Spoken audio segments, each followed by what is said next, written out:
The scream tore through Rose Vaughn's throat before she even realized the stranger's hand had brushed her shoulder, and she found herself pressed against the general store wall with nowhere left to run, her vision tunneling to pinpoints as her chest seized with panic. "Madam, I was just trying to tell you that you dropped your package," the bewildered merchant said, holding out the brown paper parcel that had slipped from her trembling fingers. Rose couldn't speak, couldn't breathe, couldn't do anything but shake her head violently and stumble backward into the dusty street of Eureka Springs, Arkansas. The summer heat of 1882 beat down mercilessly, but she felt cold, so impossibly cold, as she always did when a man came too close. Her 22 years of life had taught her that men were dangerous, that their hands brought only pain, and no amount of rational thought could convince her frozen body otherwise. She made it back to the small boarding house where she rented a cramped room on the second floor, her purchases forgotten in her haste to escape.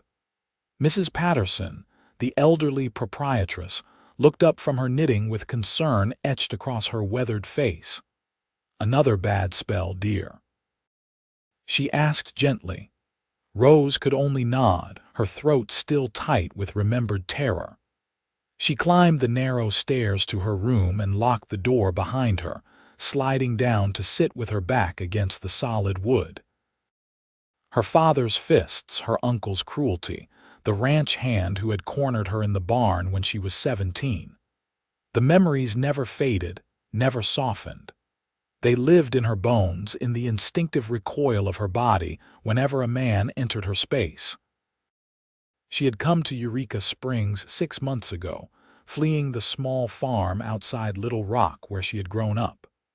Her father had finally drunk himself to death, and she had taken what little money existed and bought a ticket on the first stagecoach heading somewhere, anywhere else. The town nestled in the Ozark Mountains was known for its healing springs, and desperate people came from all over seeking cures for their ailments. Rose had thought perhaps the waters might cure her too, but no amount of mineral baths could wash away the fear that lived under her skin. She worked as a seamstress, taking and mending and alterations that women brought to her room. It was safer that way. She didn't have to maintain a shop, didn't have to interact with male customers. Mrs. Patterson accepted her rent in cash and asked no questions, and Rose had almost convinced herself that this half-life of isolation and fear was enough. The next morning, she ventured out early to retrieve the supplies she had abandoned. The streets were quieter at dawn, fewer people to navigate around, fewer potential threats. She kept her head down, her bonnet pulled low, and moved quickly past the saloon and the smithy and the marshal's office. She didn't see the cowboy until she collided directly into his chest. The impact knocked the breath from her lungs, and instinct took over. She scrambled backward, tripped over her own skirts, and would have fallen hard onto the wooden boardwalk if strong hands hadn't caught her arms, steadying her even as she fought against the grip. "Whoa there, easy," a deep voice said, and the hands released her immediately, rising in a gesture of peace. "I am not going to hurt you." Rose's heart hammered so hard she thought it might break through her ribs.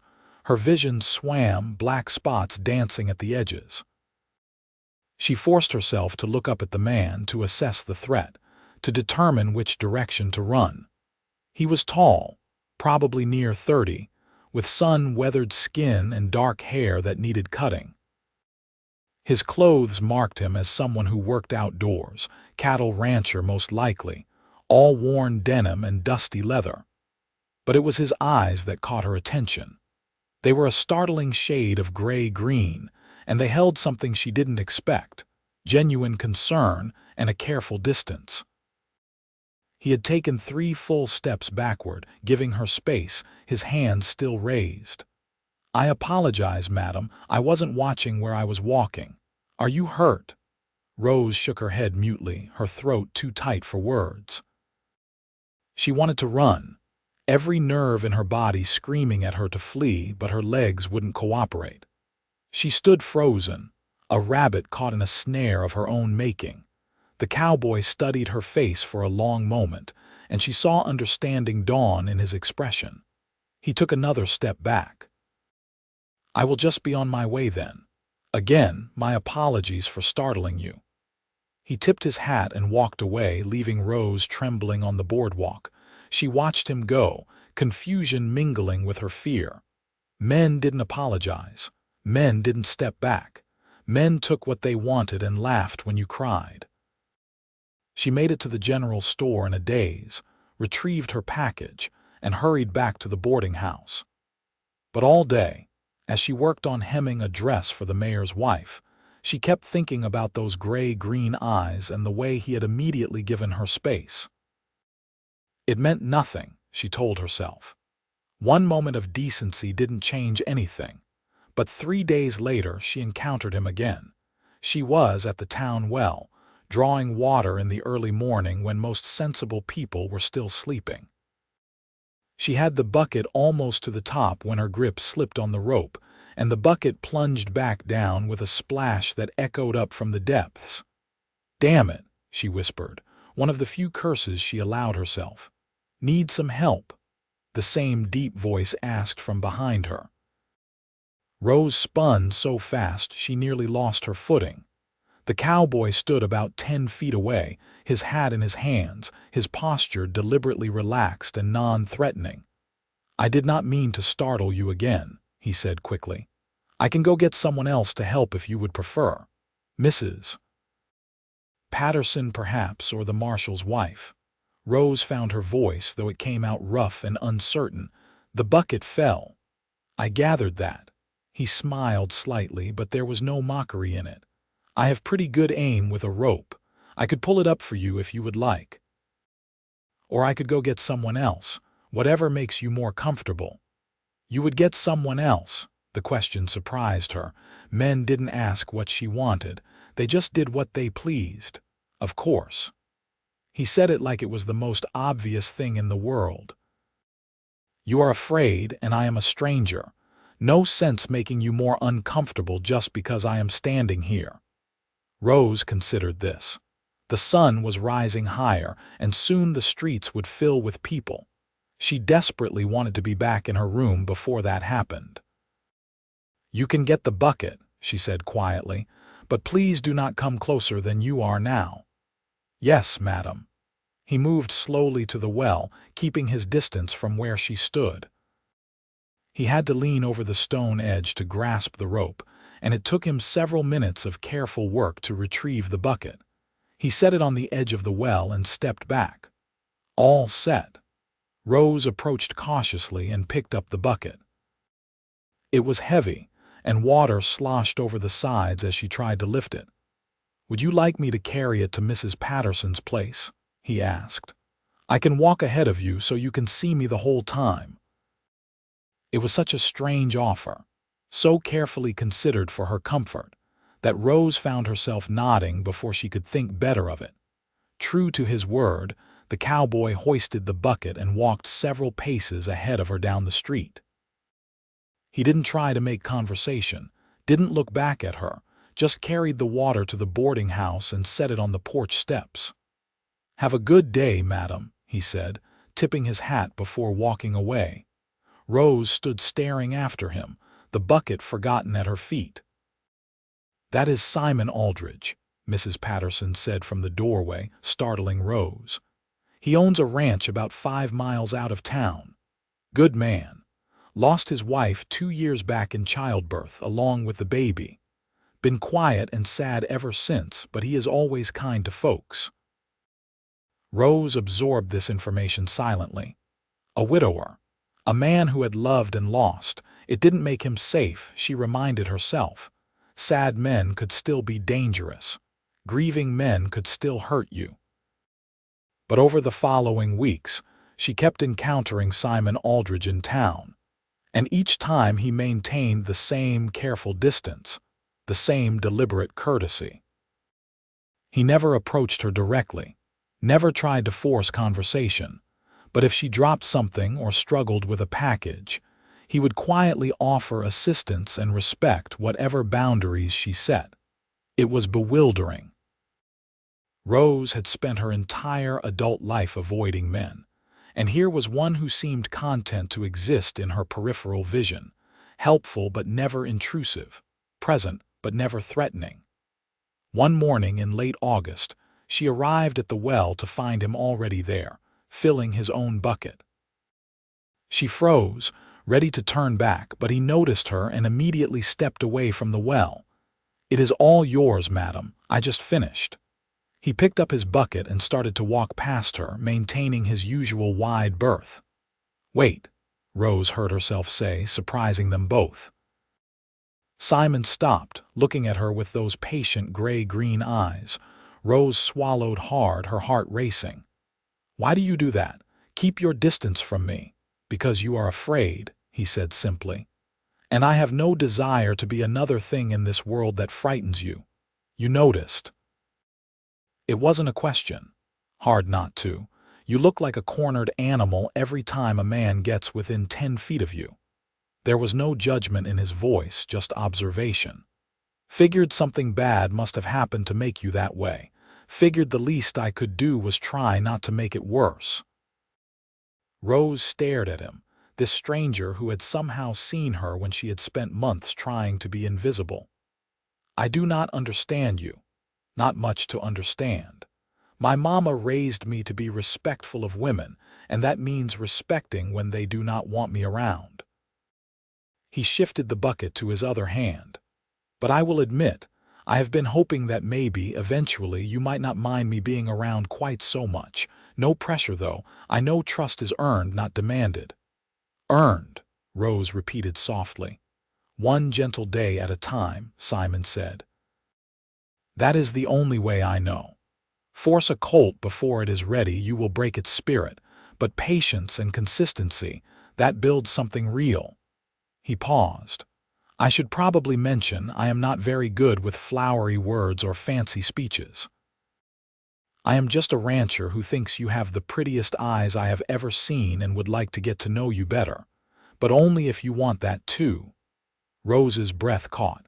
No one had ever spoken to her this way, direct and honest and somehow still gentle. "I do not know if I can," she whispered. "I am broken." "You are hurt," Simon corrected. "That is different. Broken things cannot be fixed. Hurt things can heal given time and the right conditions." He set his bucket down. "How about this? Every morning that you are willing, you meet me here at the well. I will keep my distance, same as always. We will talk a little, just talk, and maybe over time it will get easier. Or maybe it will not, and we will part as friendly acquaintances. Either way, no harm done." It was the no harm done that decided her. The acknowledgement that she could try and fail and he wouldn't punish her for it. "Tomorrow," she said. "I will be here tomorrow." The smile that crossed Simon's face was like sunrise, slow and warm and illuminating. "Tomorrow, then. I will look forward to it."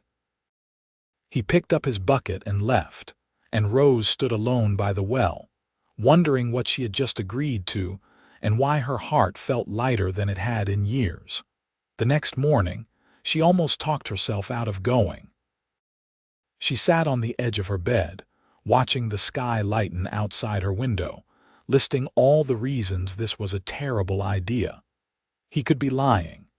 He could be playing some long game, earning her trust so he could hurt her worse later.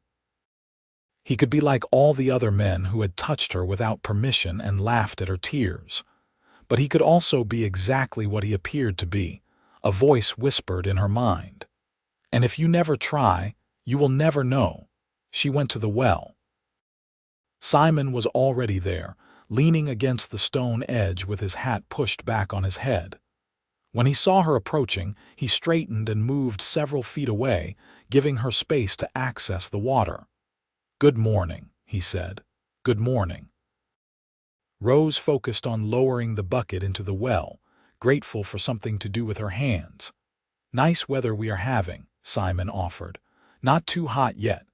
It was possibly the most boring topic of conversation imaginable, and Rose found herself almost smiling. Yes, it has been pleasant. Looks like the Harpers are finally fixing their roof, Simon continued, nodding toward a house down the street where two men were hauling lumber. Been sagging for near about a year now.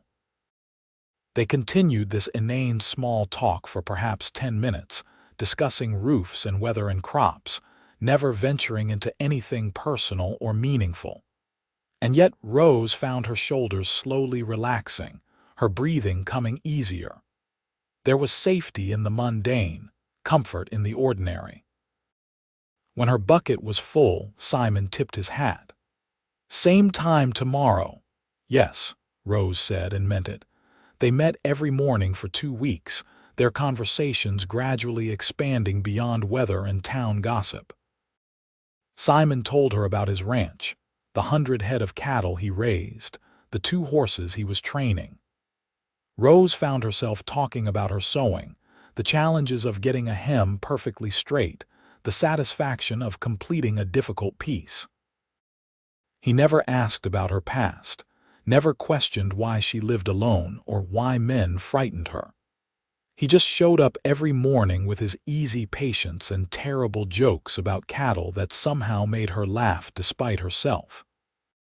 "So the bull says to the fence post," Simon said one morning, his eyes crinkling with suppressed amusement, "you would not be standing so straight if you had to deal with this herd all day." Rose did laugh then, a startled sound that felt rusty from disuse. "That is terrible. I know. I have worse ones, though, if you want to hear them." "I absolutely do not."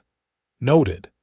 He grinned at her, and Rose realized with a start that she was smiling back at him, genuinely smiling without fear tightening her chest. The realization must have shown on her face because Simon's expression softened. "You have a beautiful smile," he said quietly. "I hope you know that." Rose felt heat climb into her cheeks. She wasn't used to compliments, didn't know how to accept them. "Thank you," she managed. "I mean it. It lights up your whole face." He cleared his throat, suddenly looking almost bashful. "I've been wanting to ask you something, and you can absolutely say no.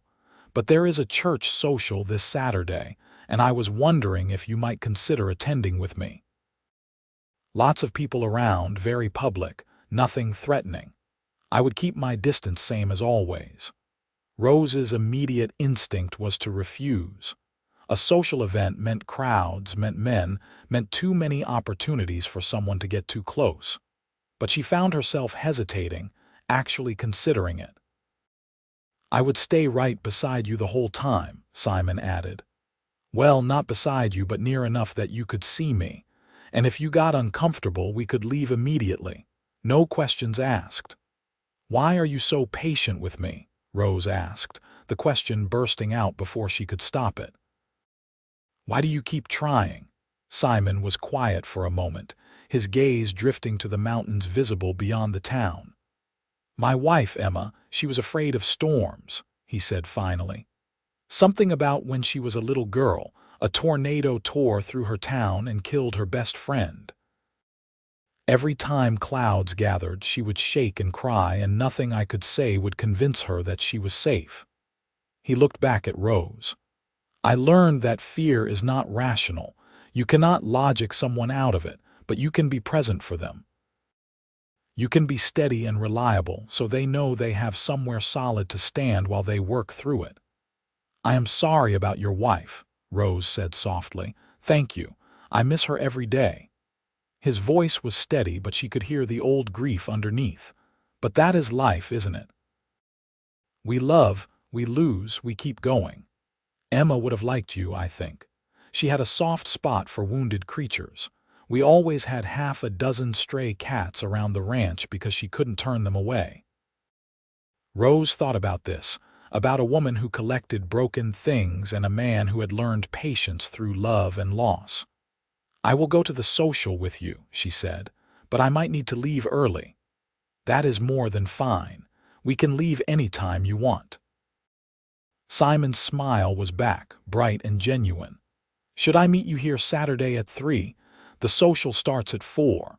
Here is good. Public, familiar, safe. It is a plan then.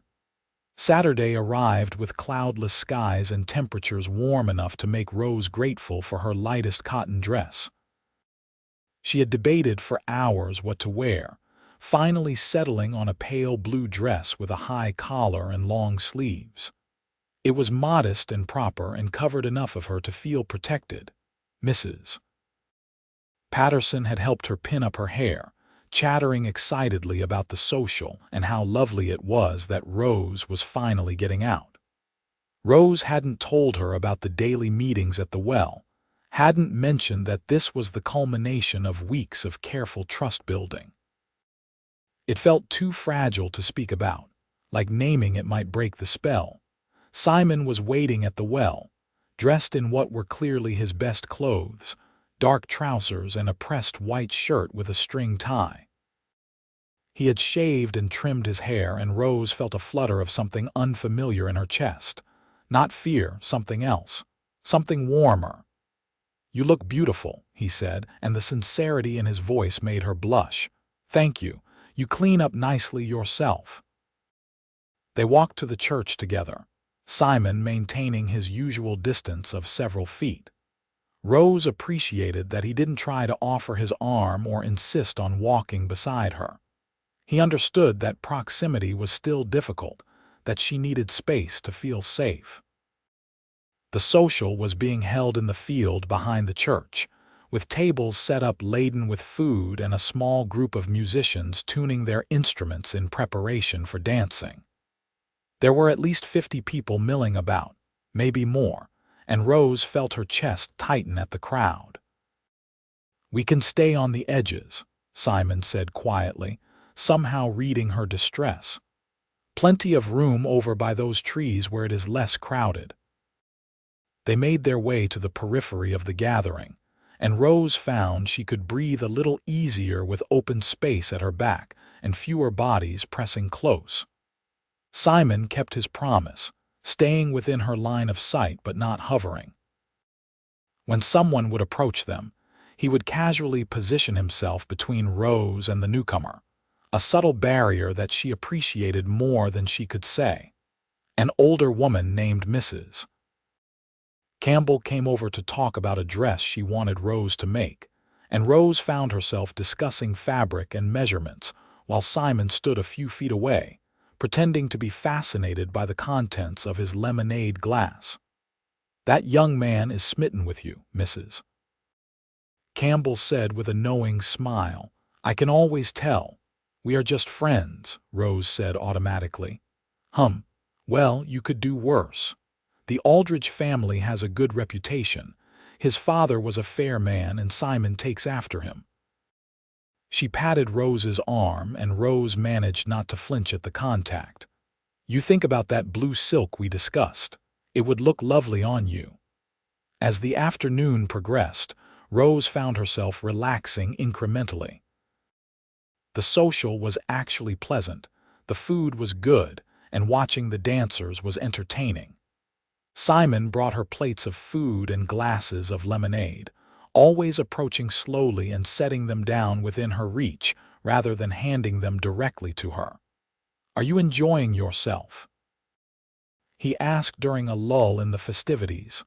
"I am," Rose admitted, surprised to realize it was true. "More than I expected to. Good. That makes me happy." He gestured to the dancers. "I do not suppose you would want to dance." "I know it would require me being closer, so I understand if that is too much."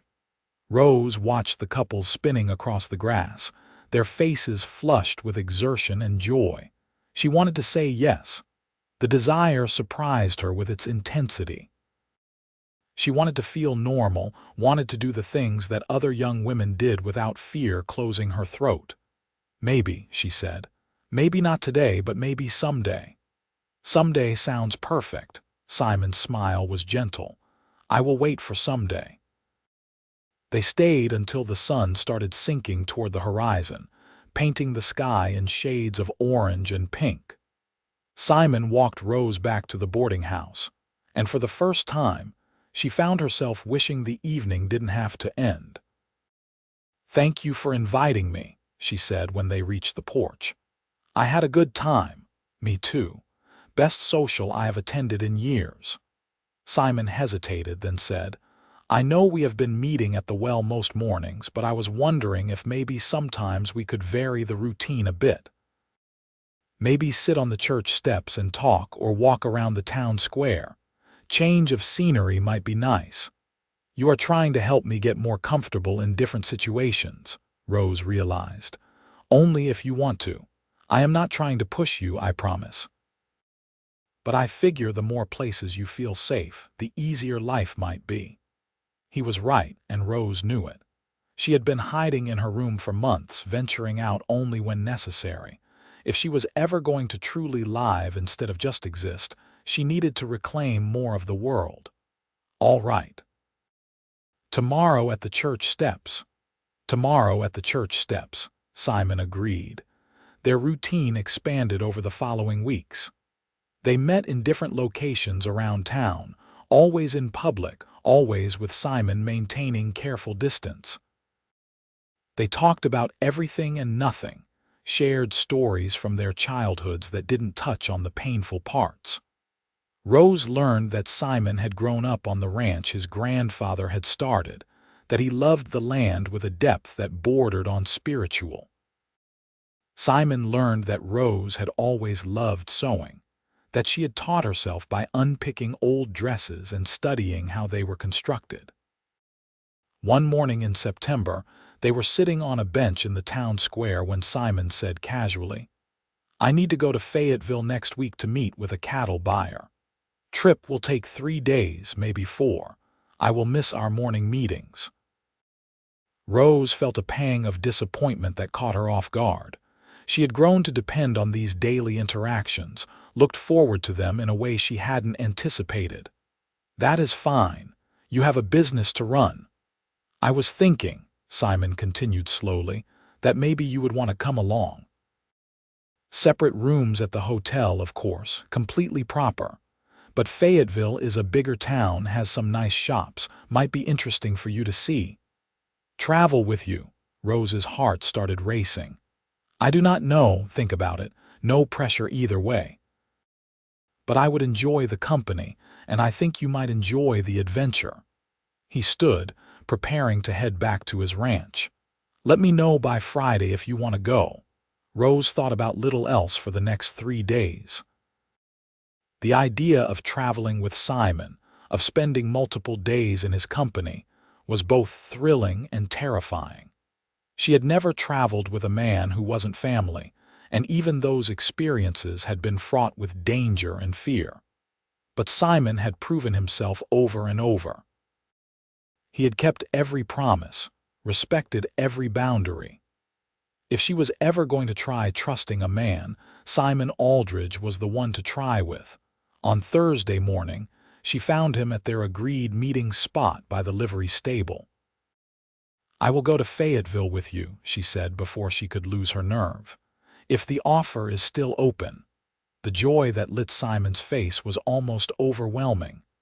"Absolutely. We will leave Monday morning early. Pack light if you can. I will arrange everything."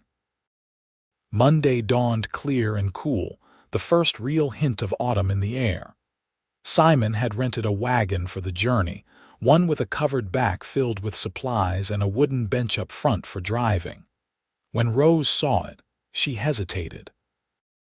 "I thought the wagon would be better than horses," Simon explained. "More space between us, and you can move to the back if you get uncomfortable sitting up front with me." Even his choice of transportation was made with her comfort in mind. Rose climbed onto the bench, sitting on the far end, and Simon settled himself on the other side, the reins loose in his hands. The journey to Fayetteville took most of the day, following rough roads that wound through the mountains. They talked intermittently, comfortable silences punctuated by observations about the scenery or the occasional traveler they passed. Around midday, Simon pulled the wagon off the road near a stream. "Thought we could stop for lunch," he said. There is food packed in the back." They ate bread and cheese sitting on opposite sides of a fallen log, listening to the water burble over stones. Rose found herself studying Simon when he wasn't looking, noticing details she had missed before. The way his hands were scarred from years of ranch work. The lines around his eyes from squinting into the sun. The careful control he maintained over his movements, always slow and predictable, never sudden or threatening. "Can I ask you something?" she said. "Of course. Were you always this patient, or did you have to learn it?" Simon considered the question. "Bit of both, I suppose. My father was a patient man, so I saw that example growing up, but Emma taught me a lot too. When something is important to you, you find the patience for it." He met her eyes across the log. "You are important to me, Rose. I know we have only known each other a couple months, but I need you to know that. You are not a project or a challenge. You are a woman I admire and respect and would very much like to court properly if you ever get to a place where that feels possible." Rose's throat tightened with emotion. "I do not know if I can be what you want. I am so broken inside, Simon. Some days I can barely function. And the thought of being touched, of being close to someone that way, it makes me want to crawl out of my skin." "Then we will not touch," Simon said simply. "Not until you want to. If you ever want to." He stood and brushed crumbs from his pants. "I meant what I said that first day. Trust is earned one gentle day at a time. I have got plenty of days ahead of me as far as I know. I can be patient." They reached Fayetteville as the sun was setting, and Simon checked them into a small but respectable hotel, securing 2 rooms on opposite ends of the hall.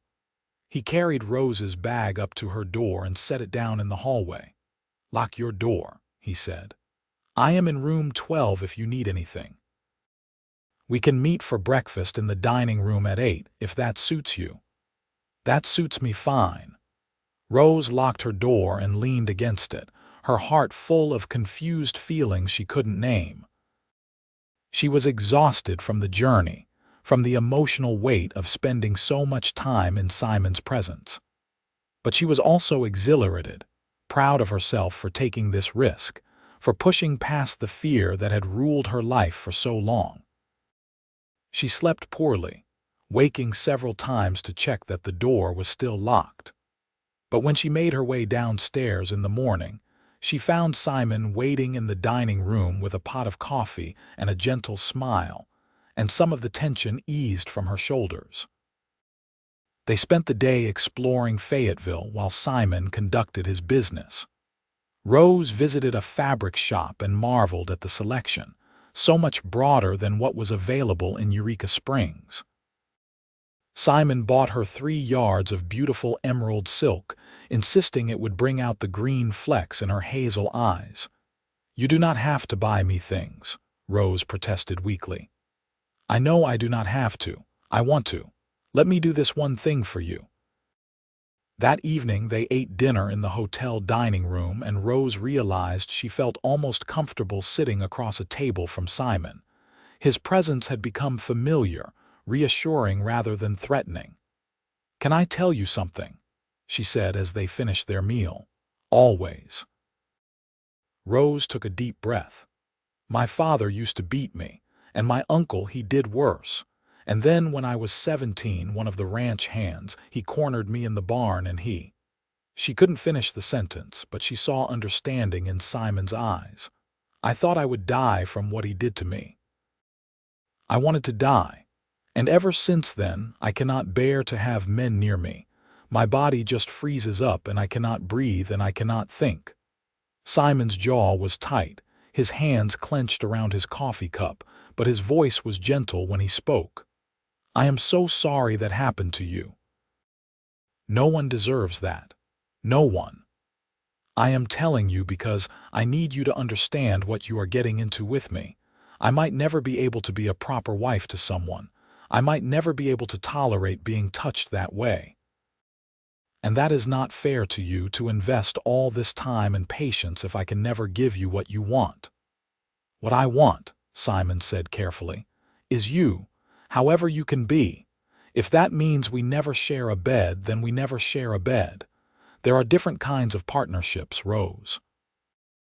Different ways to build a life together. We can figure out our own way. You say that now, but you might feel differently later. I might, Simon acknowledged. People change, feelings change. But right now, in this moment, I am telling you the truth as I know it. I would rather have a life with you where I never get to hold you than a life without you at all. Rose felt tears sliding down her cheeks, and she didn't bother to wipe them away.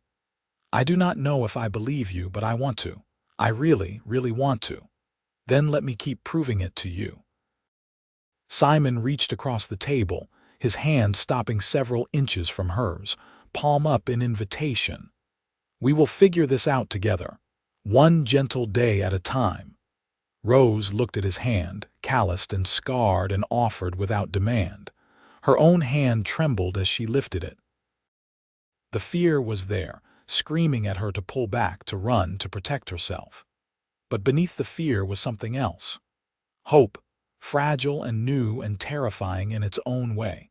She let her fingers hover over his palm, not quite touching, the warmth of his skin radiating against hers. It was as close as she had come to voluntarily touching a man in 5 years.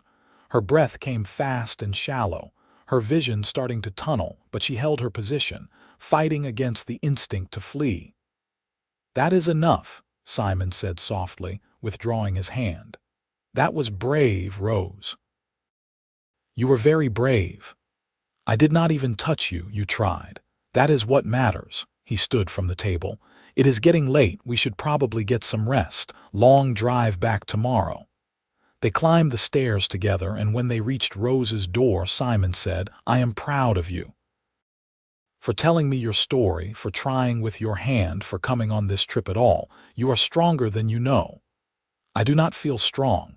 I feel terrified all the time. Being brave does not mean not being scared. It means being scared and doing the thing anyway. He tipped an imaginary hat. Sleep well, Rose. The journey back to Eureka Springs the next day was quieter, both of them lost in their own thoughts. Rose kept replaying the conversation from the night before, the way Simon had accepted her history without judgment, without trying to minimize her pain. It was such a foreign experience that she hardly knew what to do with it. When they arrived back in town, Simon helped her down from the wagon, careful not to actually touch her, and carried her bag to Mrs. Patterson's porch. Same time tomorrow morning, he asked. Back to our usual routine. Yes, Rose said. I would like that. Autumn deepened into winter, and Rose and Simon continued their careful courtship.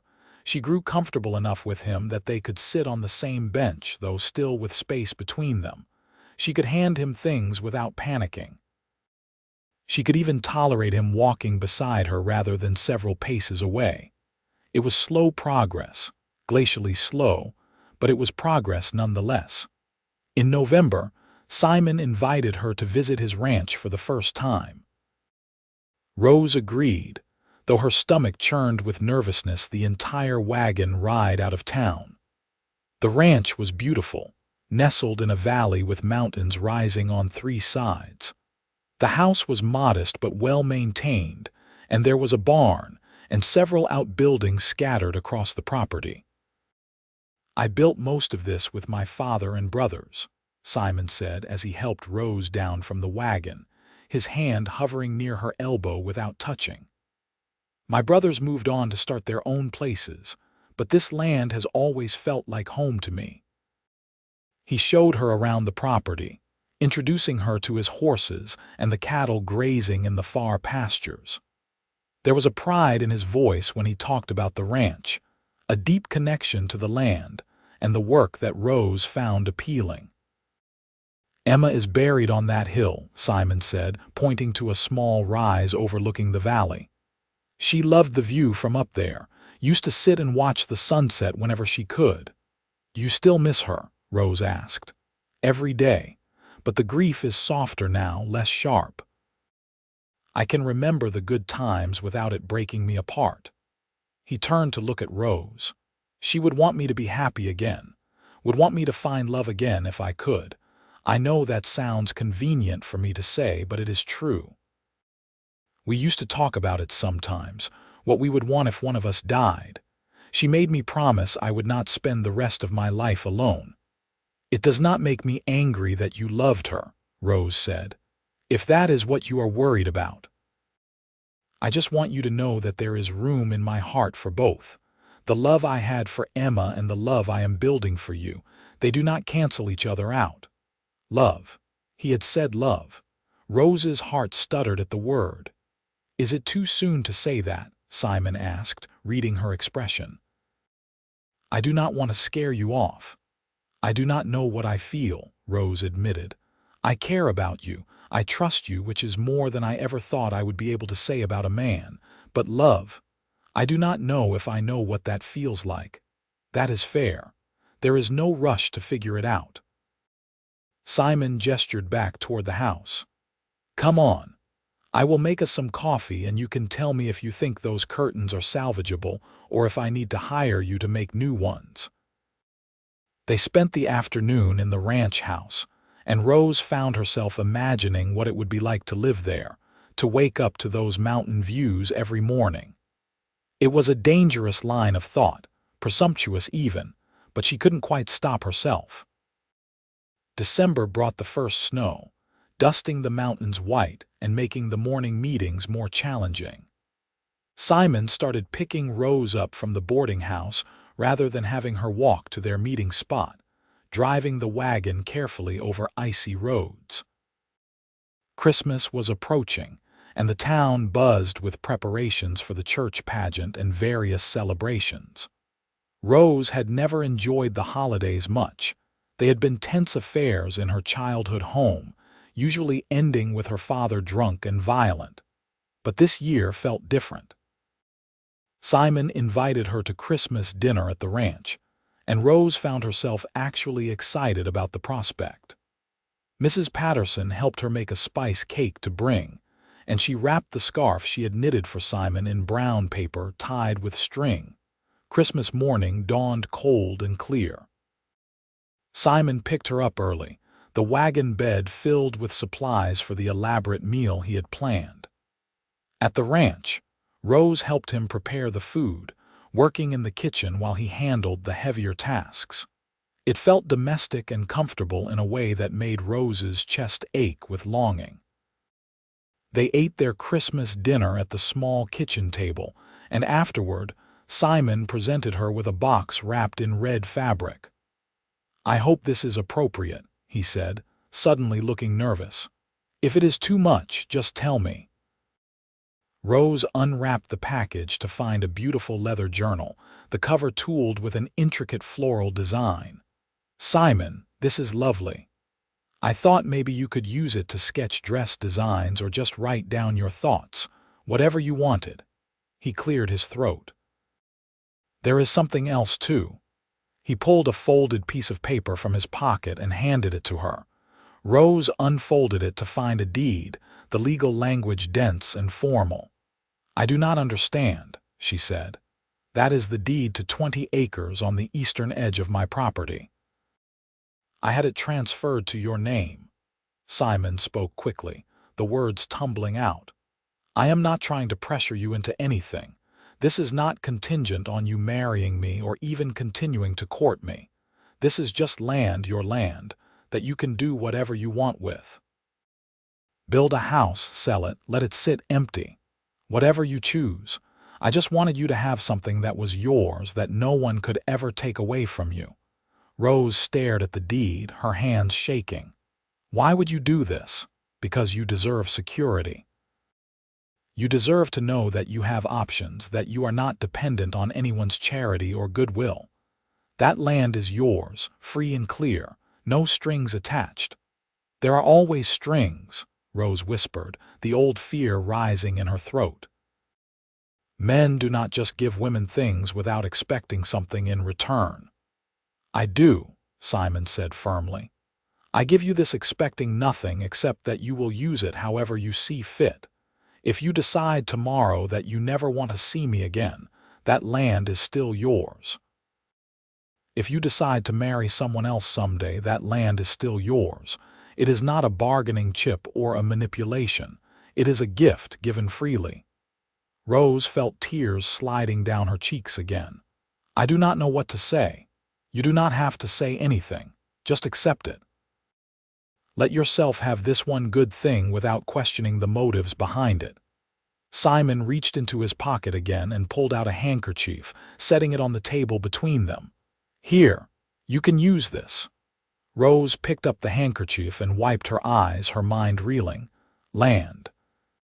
He had given her land. Property that would provide income if she leased it, security if she sold it, options she had never had before. Thank you, she finally managed.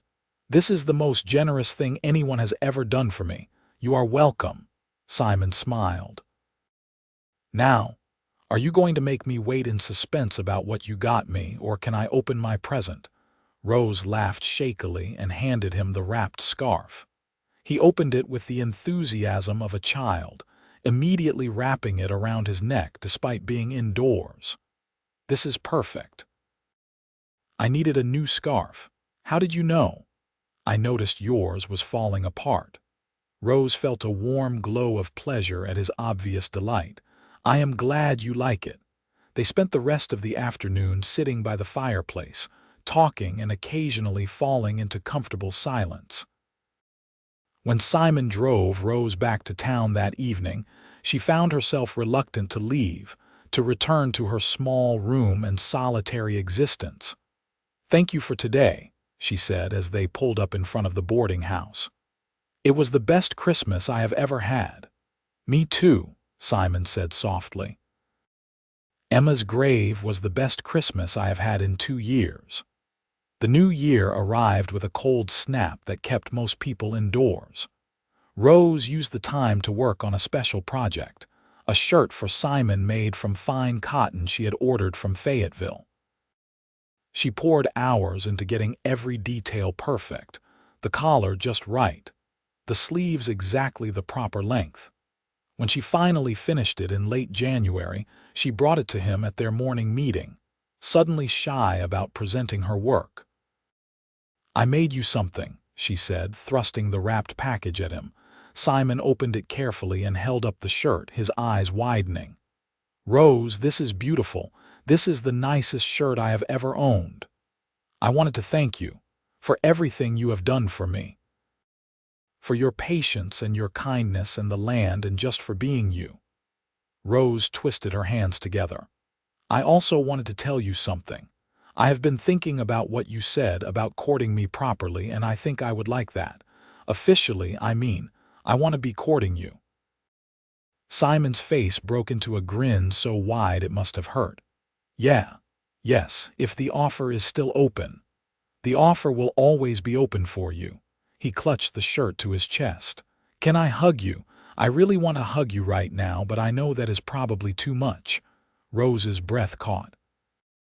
The thought of being in Simon's arms was both appealing and terrifying. Not yet, she said, but maybe soon. I am working up to it.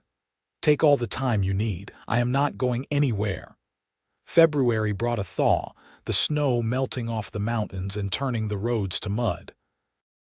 Rose started spending more time at the ranch, helping Simon with small tasks and learning about the rhythms of ranch life. She found she enjoyed the work, the satisfaction of seeing tangible results from her efforts. One afternoon, as they were mending a fence line together, Simon working on one post while Rose worked on another several feet away, he said, I have been thinking about the future, about what it might look like. What do you mean? I mean us. Our future, if you want there to be one. He drove a nail into the post with more force than strictly necessary. I know we have only been courting officially for a few weeks, but I have known for months what I want. I want to marry you, Rose. I want to build a life with you. But I need to know if that is even a possibility, if that is something you might want someday. Rose set down her hammer, her heart racing. I might want that, she said carefully, But I need you to understand what you would be signing up for. I still cannot bear to be touched most of the time. The thought of a wedding night makes me want to be sick. I do not know if I can ever give you children.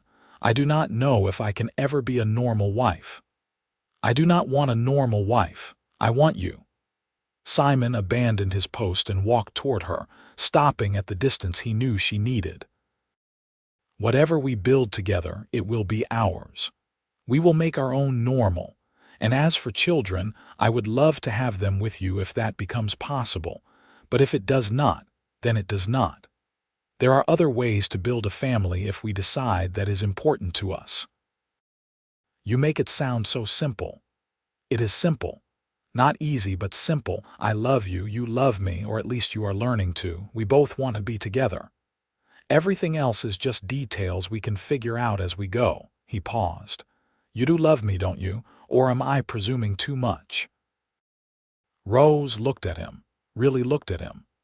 This man who had waited patiently for months, who had never pushed, never demanded, never expected anything she could not give. This man who had given her land and respect and space to heal. This man who made terrible jokes and had sad eyes but still found reasons to smile. "I think I do love you," she said, and the words felt like both a confession and a liberation. "I am still figuring out what that means for me, but yes, I love you, Simon Aldridge." The smile that crossed his face was radiant. "Then marry me. Not today, not this month, but someday, when you are ready. Marry me and let me spend the rest of my life proving that you made the right choice. That sounds like a lot of pressure on you. I am up for the challenge." He held out his hand, palm up, in the gesture that had become familiar between them. "What do you say?" Rose looked at his hand, then at his face, and felt something shift inside her. The fear was still there. It would probably always be there to some degree, but it no longer had complete control over her. She could choose differently. She could choose to try. She placed her hand in his, actually touching him, her palm against his. The contact sent a jolt through her system, part panic, part something else entirely. She held herself still, breathing through the instinct to pull away. "I am okay," she whispered, more to herself than to him. "I can do this." Simon's hand was warm and solid, his fingers rough with calluses. He did not close his hand around hers, did not pull her closer, just let her set the terms of the contact. After perhaps 30 seconds, Rose carefully withdrew her hand. Her heart was pounding and she felt simultaneously proud and exhausted. "Yes," she said. "Someday, when I am ready, I will marry you." The engagement, such as it was, remained private for the time being. Rose was not ready to make a public announcement, not ready for the questions and expectations that would come with it. But she wore Simon's mother's ring, a simple gold band with a small garnet, on a chain around her neck, hidden beneath her high collars. They continued their routine of daily meetings and frequent visits to the ranch. Rose slowly pushed her boundaries, letting Simon sit closer to her, accepting brief touches of his hand or his shoulder bumping against hers. Each small victory was celebrated quietly, acknowledged between them as the progress it represented. In March, Simon suggested they attend a dance in town. Rose's immediate response was to refuse, but she caught herself. Dancing meant being held, being in close physical contact, and that was terrifying. But it was also something she desperately wanted, this normal expression of courtship and affection. "I do not know if I can," she told him honestly. "How about this? We go to the dance and we watch. If you feel comfortable enough to try, we try. If not, we just enjoy the music and the company. No pressure either way." The night of the dance, Rose dressed in a new gown she had made from the emerald silk Simon had bought her in Fayetteville. Mrs. Patterson helped her with her hair, pinning it up in a style that was more elaborate than Rose usually wore. "You look like a princess," Mrs. Patterson said, dabbing at her eyes. That young man of yours will not be able to take his eyes off you." At the dance, Simon's reaction confirmed Mrs. Patterson's prediction. He stopped dead when he saw Rose, his mouth falling open slightly. "You are stunning," he managed. "Absolutely stunning." Rose blushed under his regard. "It is just a dress." "It is not just a dress. It is you in that dress, and you are beautiful." They found seats on the edge of the dance floor and watched as couples spun past. The music was lively, fiddles and guitars creating melodies that made Rose's feet tap involuntarily. She watched the dancers, the way they moved together, the easy intimacy of partners who trusted each other. "Do you remember how to dance?" Simon asked. "I know you said you used to before." "Before everything fell apart," Rose finished. "Yes, I remember. My mother taught me when I was young before she died. Would you like to try just one dance, and we can stop the moment you want to?" Rose's hands were clammy with sweat, her heart racing. But she nodded, standing on shaking legs. Simon led her onto the dance floor, his hand extended but not touching. When they reached an open spot, he positioned himself in front of her. "I am going to put my hand on your waist now, and you will put your hand on my shoulder. Is that all right?" Rose nodded, not trusting her voice. Simon's hand settled on her waist, light as a butterfly, barely any pressure at all. Rose forced herself to breathe, to place her hand on his shoulder. His other hand took hers, and then they were dancing, moving slowly through the basic steps. Rose's vision tunneled briefly, panic clawing at her throat, but Simon's voice broke through. "Look at me, Rose. Just look at my eyes. You are safe. I have got you." She focused on his gray-green eyes, on the steadiness she found there. Her breathing slowly evened out. They were dancing. She was dancing with a man, with Simon, and she had not collapsed or run away. They managed perhaps 2 minutes before Rose shook her head. "I need to stop." "Okay." Simon immediately released her and stepped back, giving her space. Rose stood in the middle of the dance floor, shaking but also triumphant. She had done it. It had been terrifying and uncomfortable, but she had done it. "You were amazing," Simon said as they returned to their seats. "Truly amazing. I felt like I was going to faint the entire time. But you did not. You danced with me and you survived, and now you know you can do it." He handed her a glass of lemonade. "That is huge, Rose." By the time summer arrived, Rose had moved most of her belongings to the ranch. It happened gradually, a few items at a time, until one day she realized she was spending more nights in the small guest room at Simon's house than in her room at Mrs. Patterson's boarding house. "I think I am ready," she told Simon one evening as they sat on the porch watching the sunset. "Ready for what? To get married? To make this official?" Rose turned to look at him. "I am still scared. I am probably always going to be scared of some things, but I do not want fear to stop me from having the life I want, and I want a life with you." Simon took her hand, a gesture that had become comfortable between them. "Are you sure? There is no rush. I am sure. Let's get married." They were wed in late July, a small ceremony in the church with only a handful of guests present. Rose wore a dress she had sewn herself, pale yellow with delicate lace at the collar and cuffs. Simon wore the shirt she had made him, and he could not stop smiling the entire day. The Reverend kept the ceremony short, sensing Rose's nervousness. When it came time for the kiss, Simon leaned in slowly, giving Rose plenty of time to pull away if she needed to. Their lips met briefly, chastely, and while Rose's heart raced, she did not panic. Progress. The wedding night was more challenging. Rose had prepared herself mentally, had talked extensively with Simon about her fears and limitations. He had assured her repeatedly that they could take things as slowly as she needed, that there was no expectation or pressure. In their bedroom, Simon gave Rose privacy to change into her nightgown. When he emerged from the adjoining room in his sleep clothes, he paused in the doorway. "How do you want to do this?" he asked gently. "I want to try," Rose said, her voice barely above a whisper. "But I need you to go slowly, and if I say stop, you have to stop immediately." "Of course. Always." Simon approached the bed carefully, sitting on the edge. "We do not have to do anything tonight. We could just sleep, hold hands maybe." But Rose shook her head. She had been working up to this for months, pushing her boundaries incrementally. She refused to let fear win, not tonight.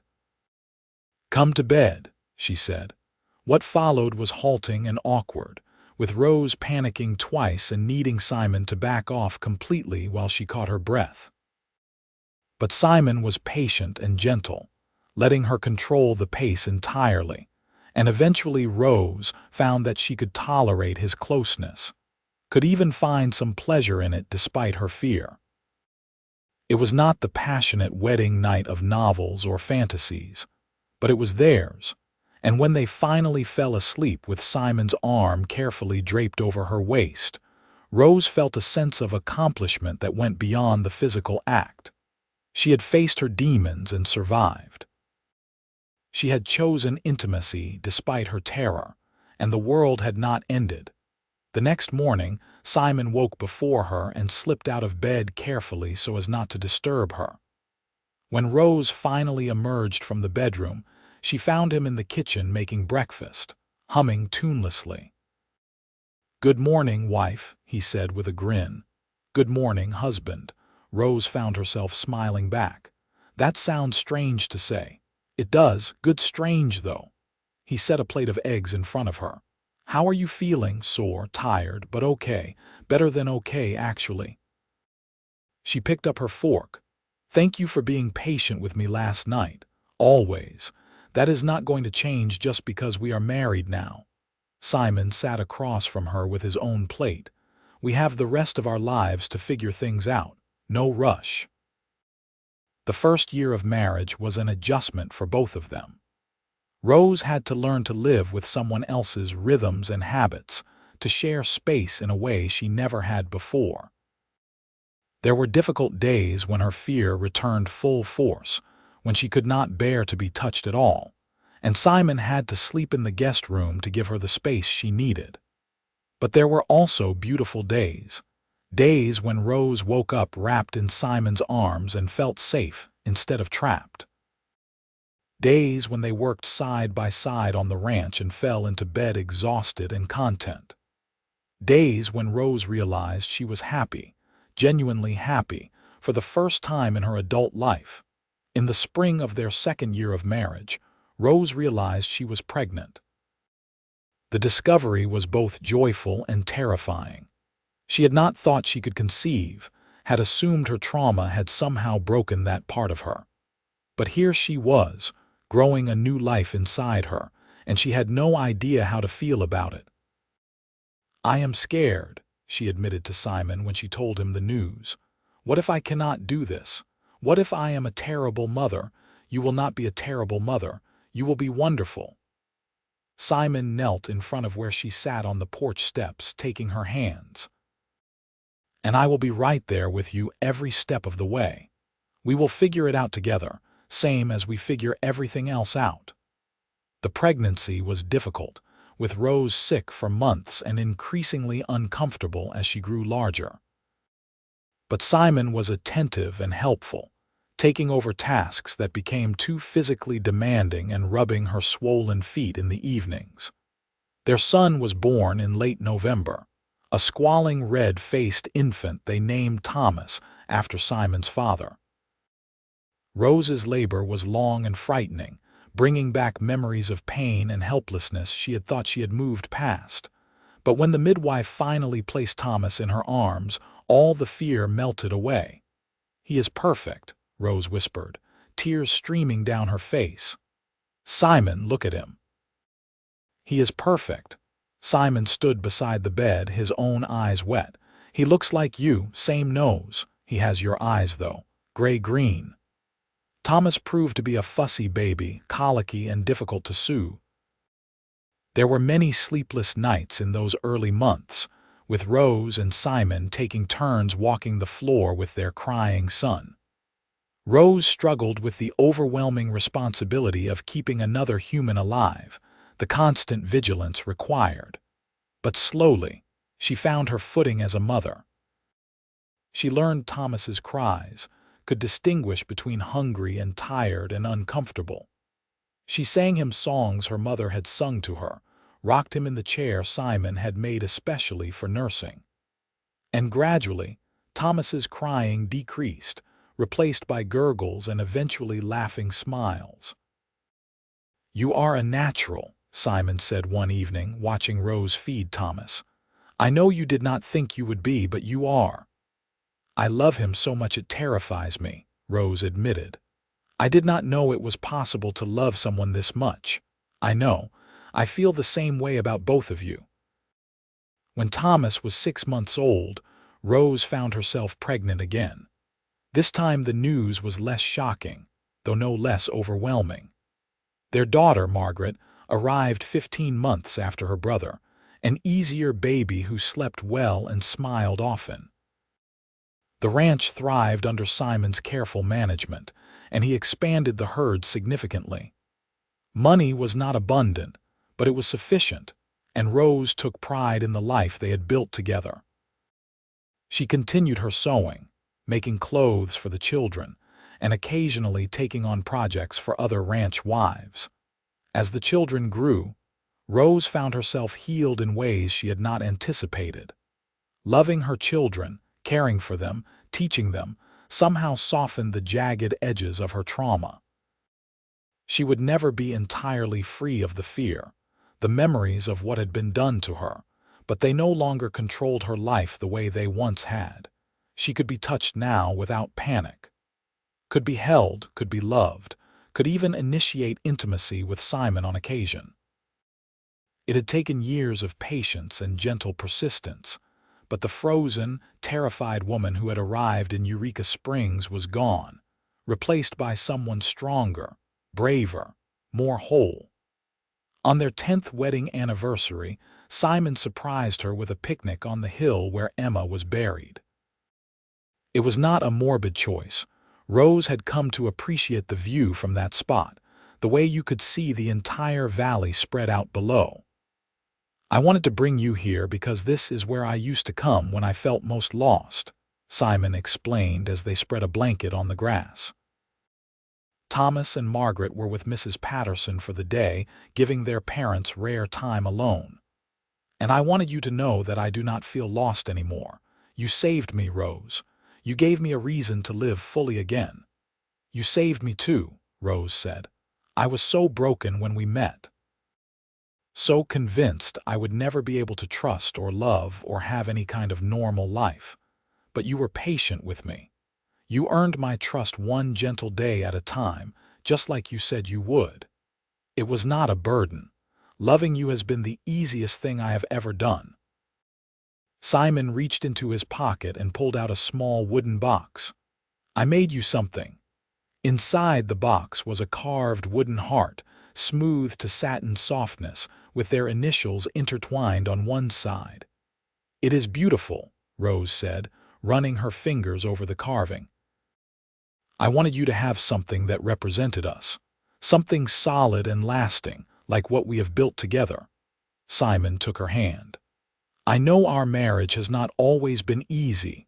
I know there have been times when your past made things difficult, when I did not know how to help or what to do.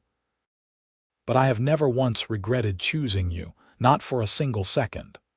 Rose felt tears welling in her eyes, the good kind, tears of happiness and gratitude. "I used to think I did not deserve good things, that I was too damaged, too broken, too afraid. But you taught me that everyone deserves love, even people who are hurt, especially people who are hurt." They sat on the hill as the sun set, watching the sky turn orange and pink and purple. Rose leaned against Simon's shoulder, comfortable in a way that still felt miraculous after all these years. "What do you think our lives would have been like if we had never met?" Rose mused. "Lonely," Simon said immediately. I would still be going through the motions, working the ranch but not really living, and you would still be hiding in that boarding house room, too afraid to let anyone close. Instead, we have this: a life, a family, a future. The best future I could have imagined. They stayed on the hill until the stars came out, talking about everything and nothing, making plans for the years ahead. Thomas would need schooling soon, and they were thinking about hiring a tutor rather than sending him to town. Margaret showed signs of being artistic like her mother. The cattle prices were good, and Simon was considering buying adjacent land that had come up for sale. Ordinary concerns, everyday plans, the stuff of a normal life. Rose had fought so hard to have this, to reach a place where she could think about the future without fear choking her. And she had made it with Simon's patient support, one gentle day at a time. When they finally returned home, the children were already asleep in their rooms. Rose checked on them, as she did every night, marveling at their peaceful faces. Thomas had Simon's stubborn chin. Margaret had Rose's curly hair. They were perfect, these children she had never thought she would have, born from a love she had never imagined possible. In bed that night, Simon wrapped his arms around Rose and she settled against him without any trace of fear. This was her safe place in her husband's embrace, in the life they had built together from patience and determination and stubborn hope. "I love you," she whispered into the darkness. "I love you too. Always." Rose drifted off to sleep, content and at peace, the frozen, terrified girl she had been finally laid to rest. In her place was a woman who had learned to trust, to love, to live. A woman who had discovered that healing was possible, that broken things could be mended, that even the deepest wounds could scar over and fade with time and care. The ranch prospered over the following years. Simon's careful breeding program produced cattle that were sought after by buyers throughout the region, and they were able to expand their holdings significantly. Rose's sewing business grew as well, with women coming from as far as Fayetteville for her expert tailoring. Thomas grew into a serious boy who loved working alongside his father, learning the intricacies of ranch management. Margaret was artistic and dreamy, spending hours sketching the mountains and the animals. A third child arrived when Margaret was 4, another son they named James, who was adventurous and fearless from the moment he could walk. Rose's relationship with her past evolved over time. She would never forget what had been done to her, but the memories lost their power to paralyze her.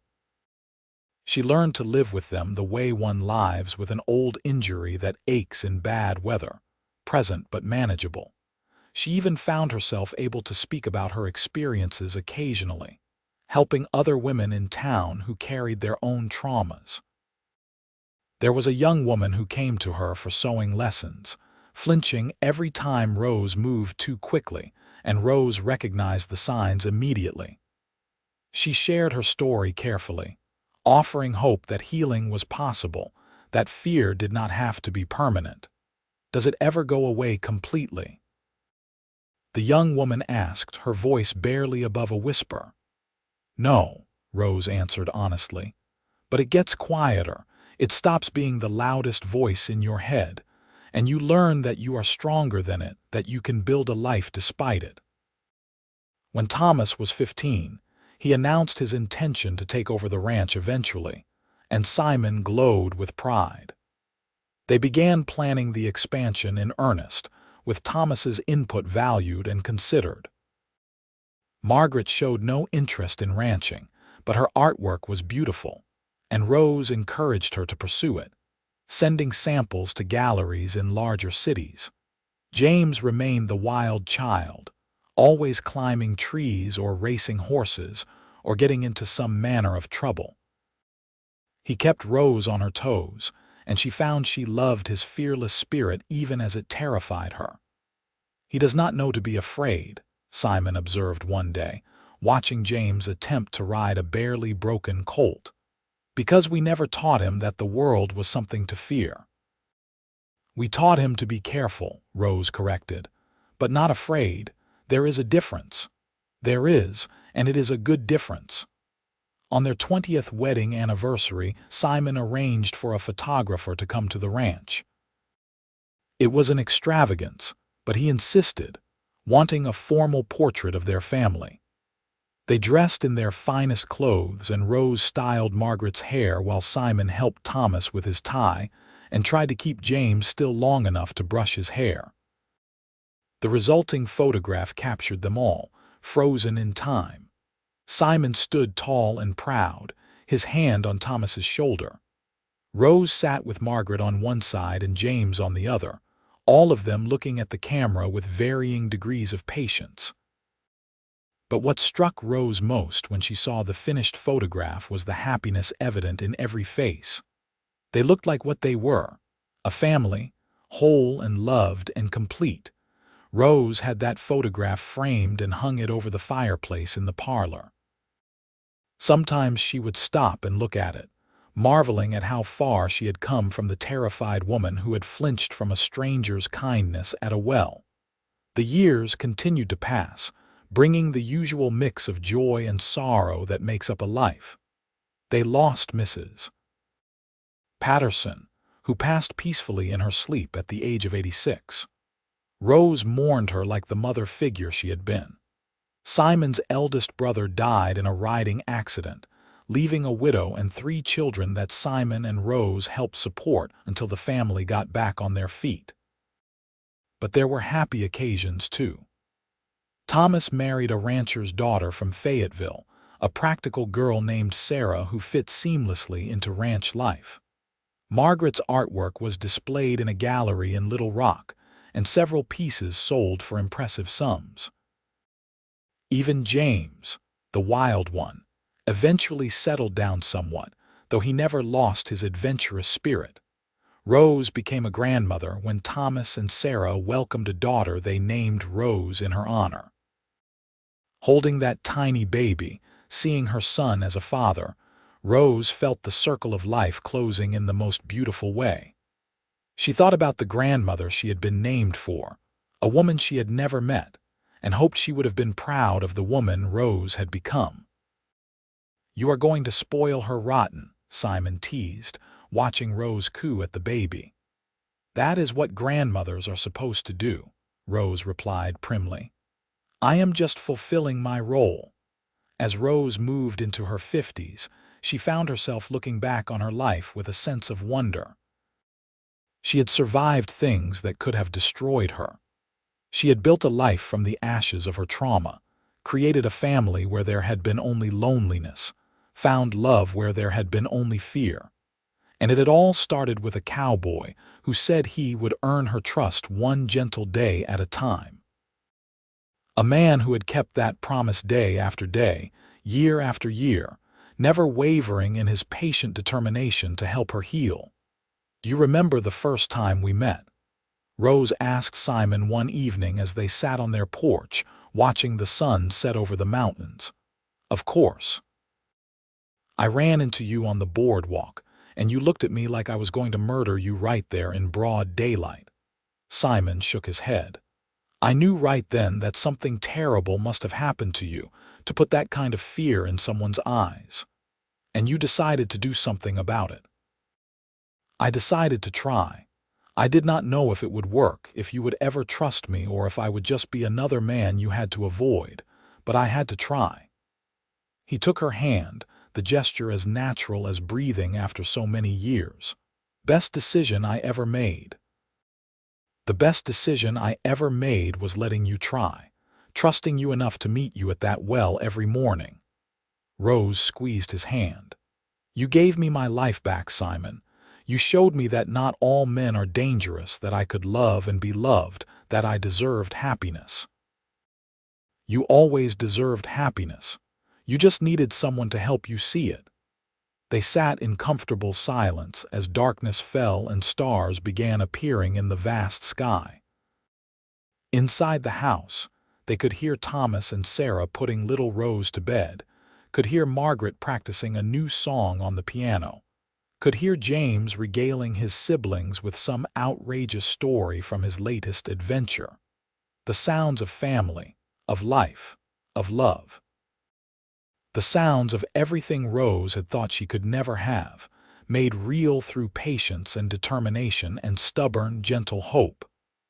"I love you," Rose said, as she had said thousands of times over the years. But the words never lost their power, never became mere habit. Each time she said them, she meant them with her whole heart. "I love you too," Simon replied, as he always did. "One gentle day at a time for the rest of our lives." And that was exactly what they did. They loved each other through the good days and the hard ones, through the years of growth and the years of challenge. They built a legacy together, not just in the ranch they had expanded and the children they had raised, but in the example they set of what love could be when it was patient and kind and willing to meet someone exactly where they were.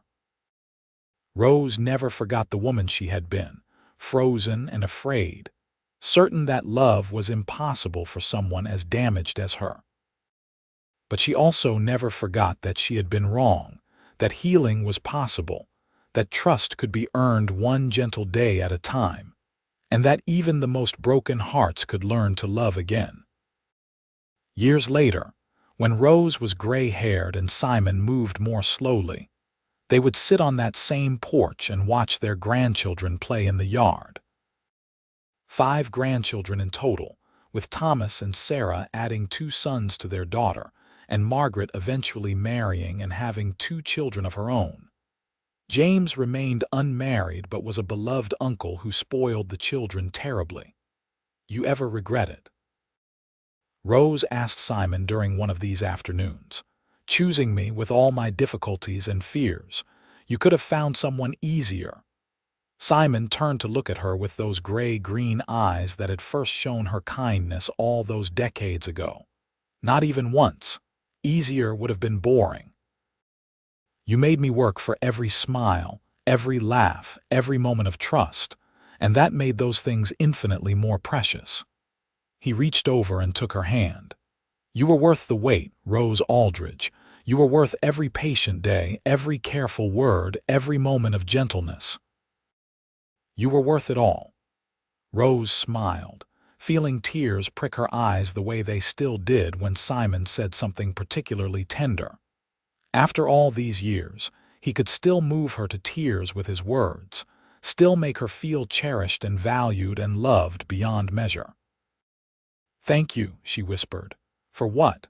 For seeing me when I was invisible, for being patient when I was impossible, for loving me when I could not love myself, for giving me this life, this family, this love."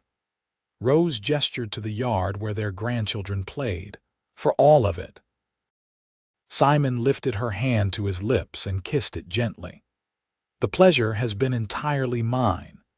They sat together as the sun set once more over the mountains, 2 people who had found each other against all odds, who had built something beautiful from patience and trust and gentle, persistent love.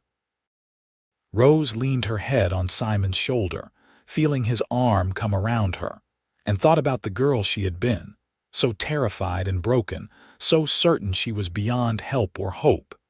That girl would never have believed this ending was possible. Would never have imagined sitting on a porch surrounded by love, healed and whole and happy. But it was possible, it was real, and it was hers. All because a cowboy had seen a frightened woman and decided to earn her trust, one gentle day at a time. And in doing so, he had given her everything she never knew she could have. A home, a family, a love that lasted a lifetime. As the stars came out and the grandchildren were called inside for supper, Rose closed her eyes and sent a silent thank you to whatever force had brought Simon Aldridge into her life that day in Eureka Springs. She had been frozen and afraid, certain her life was over before it had truly begun. But love, patient and gentle and true, had thawed the ice around her heart, and in its place had grown something beautiful beyond measure. A life lived fully, loved completely, and cherished always. One gentle day at a time, they had built forever.